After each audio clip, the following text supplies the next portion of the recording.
bar shown in the figure is made from a ductile material, carbon steel with yield a strength of 105 kilo psi. It is statically loaded at point D. Consider section A to be the critical section. Use the distortion energy, also known as von Mises theory, to calculate the factor of safety in each of the following loading scenarios. The first loading case is Fx equals 510 pound force. In order to determine the effect of this force at section A, we need to move it to that section. Moving the force first to section C results in the same force and a moment, or a couple, My equals to Fx times 12 inches. The effect of this force on section A is axial normal stress, which is uniform throughout the entire section. We can calculate it using the axial normal stress equation. The effect of the moment My on section A is bending normal stress, which is maximum at the outer perimeter of the section. It can be calculated by using the bending normal stress equation. The next step is to find the critical or maximum stress at this section, which is the sum of these two normal stresses at points where both are tensile. Now we can use the distortion energy theory to calculate the factor of safety. The stress state at this loading case consists of only normal stress, sigma x, while other terms are 0. Therefore, the von Mises stress is 62.9 and the factor of safety is 1.67. In example 2, we'll determine the critical stress at section A as the result of Fy equals 520 pound force. Moving the force to section C results in the same force and a moment, Mx equals to Fy times 12 inches. Since this moment is in the x direction, it tries to twist the bar AC. Therefore, the impact of this moment on the bar is torsion. This results in shear stress that we can calculate using the torsional shear stress equation. The next step is to move the force Fy from section C to A.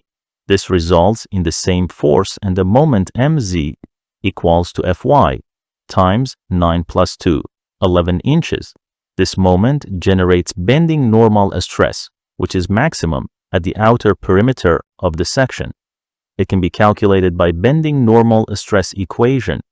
Note that the force Fy at section A creates transverse shear stress, which is maximum at the center and 0 at the outer perimeter.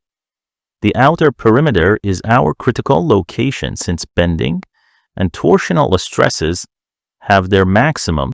Using the bending and torsional stresses, we can calculate factor of safety.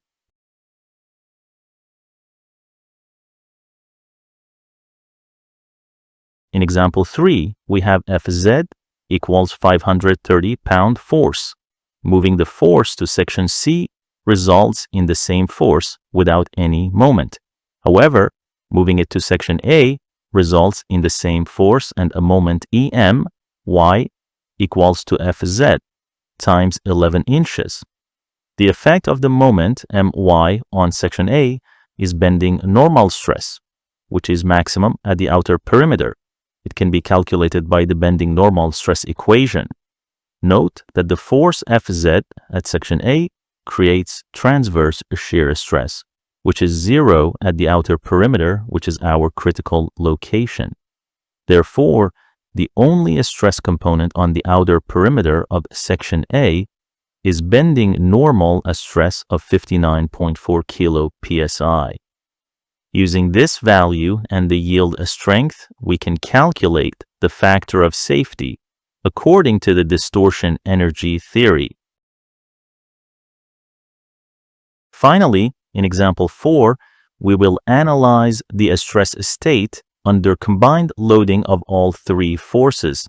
Let's start with Fx. As explained in example 1, This force generates axial stress and bending stress at section A.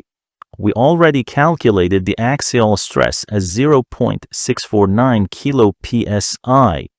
In order to determine its bending stress, we first need to investigate whether other loads create bending moments in the same direction or not. So let's work on Fy now. As we saw in example 2, Fy generates torsional stress and bending stress at the outer perimeter of section A. The torsional shear stress was determined to be 31.8 kilo psi. And finally, analyzing the effect of Fz at section A in example 3 resulted in bending stress at the outer perimeter. Now, we're ready to analyze the interaction between these bending moments. The bending moment generated by Fy is the only one in Z direction with the value of Fy times 11 inches. The bending moments generated by Fx and Fz are respectively in plus y and minus y directions. Therefore, the effective bending moment in y direction equals Fx times 12 minus Fz times 11 inches. And finally, the resultant bending moment acting on section A is 5,727 pound-force inches. This results in the bending normal stress of 58.3 kilo psi. We now add the axial and bending normal stresses to get 58.9 kilo psi. Using the normal and shear stresses, we can calculate the von Mises stress and consequently the factor of safety.